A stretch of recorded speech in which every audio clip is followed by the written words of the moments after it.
The first thing I want to talk about is email management, because this has been a problem for everybody. The key to email management is having an empty inbox. I work with people who have hundreds and even thousands and thousands of emails in their inbox. And it's just not a good system. If you have that many emails in your inbox, it's just not practical. First of all, you can't possibly read and decide what you're going to do with all those emails. So they just pile up. They just keep adding up in your inbox. And there's great risk here because there is the chance that something that you really need to do gets buried in that list and you forget about it. The key is having an empty inbox. Now, a lot of people think that they just don't have the time to empty their inbox, to go back and do all of that. And certainly there are some different ways of doing things, and you might not believe that you have the ability to change your habits and change the patterns of behavior. But if you don't do this, if you don't learn how to manage your email inbox more effectively, it's going to continue to be a problem. And as far as learning new habits, I would say that you already do have many habits and routines in your life, things that you do automatically that you don't think about. When you get up in the morning, there are certain routines that you follow. You may follow them in a very specific order, or you may do them in different order, but I'm guessing that you brush your teeth and you get dressed, and maybe if you have children, you help prepare them for school, you make their lunch. There are just certain things that you do on a regular basis that after a while you don't even think about doing them anymore. In fact, you do them and you're thinking about other things at the same time. Developing routines for managing your email is the same thing. At first, it may seem awkward. It may seem like you have to think about each step that you're doing. But if you keep working at this and you set up systems in your life that remind you to do these things on a regular basis, after a while, you stop thinking about them. And just like the routines that you follow every morning, you follow your email routines as well.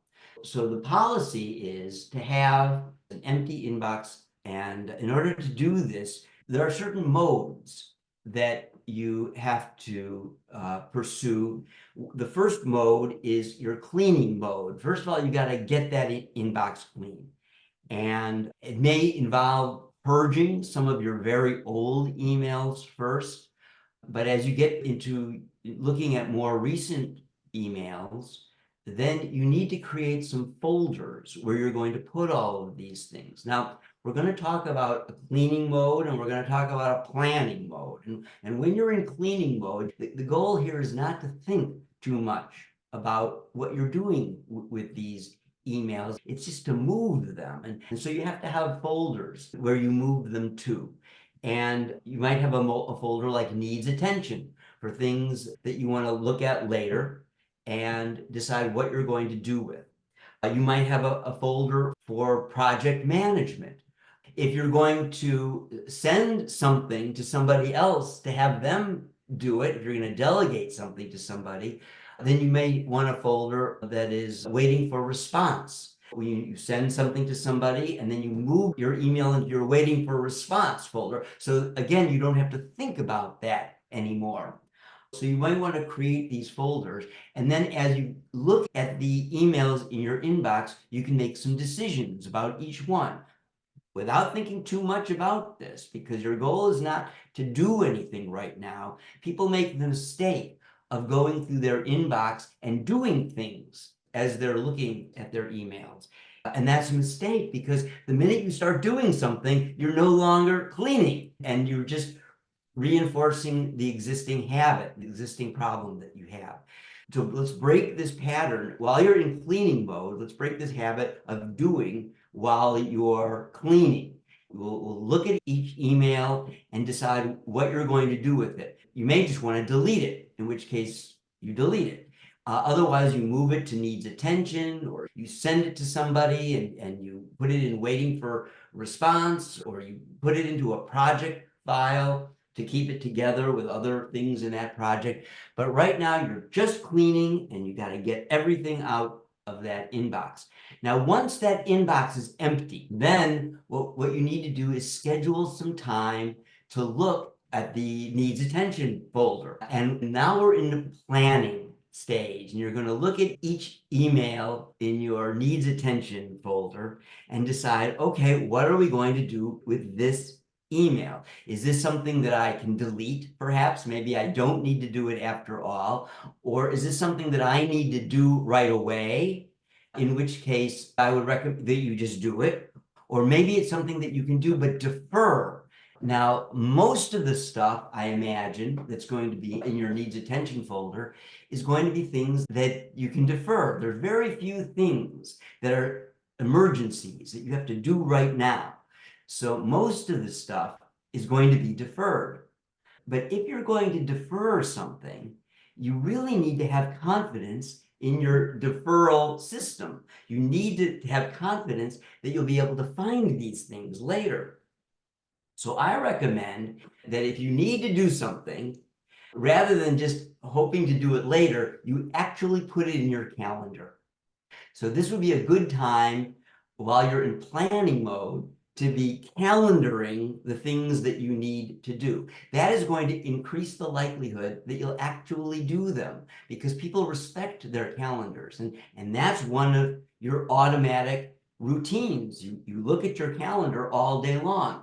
So you'll see in your calendar, it's time to do something, and at that time, you'll make another decision. You'll either do it right then, or you'll postpone it yet again. But if you postpone something, you got to put it again at a later date in your calendar. Don't fall into the trap of just not doing something and not rescheduling it, because then it'll get forgotten. As long as something is in your calendar, ultimately, you'll do it. Now, there are certain things that you'll be deferring that you keep deferring. And that's because they may be something that you simply don't want to do. There are lots of things that are distasteful things that you may not want to do. A good example is having to call AT&T.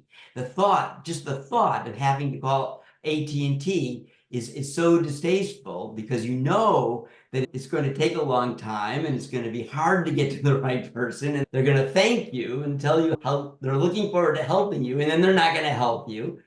So there are a lot of tasks like that you just defer because they're so distasteful. And at some point in time, though, if they're important enough, you have to do them. So part of this deferral process is planning to do things at a specific time that you really believe that you're going to do them. And then having a habit of actually doing those things at that time and getting them off your task list. But back to this concept of having a deferral system. So it's really important that you have faith in your ability to do the things and find the things that you've deferred. And our recommendation is, if something is important, the question is not that you have to do it. The question is, when are you going to do it? So you need to put things in your calendar. And then some of the things you may not want to do yourself at all. Those are things that you are going to delegate to other people. And I have some thoughts about delegation, and I want to share those thoughts with you. But first, I just want to make sure that we've covered this area of email management. You're going to clean out your inbox and move everything that you need to keep track of. You're going to delete the things you don't need and move everything else into another folder, such as needs attention or waiting for response. And then when you move into planning mode, you're going to make sure that you put it in your calendar, that you defer everything by putting it into your calendar. And I think that what you'll find is that this is going to dramatically reduce the amount of stress that you have, and it's going to help you be much more productive. It will eliminate the likelihood of forgetting things. And then when you come in the morning, you're going to open your inbox and it'll only have a few things in it. And it's going to be a great feeling. And you'll know that you're on top of everything. And it's going to be a dramatic improvement in your life.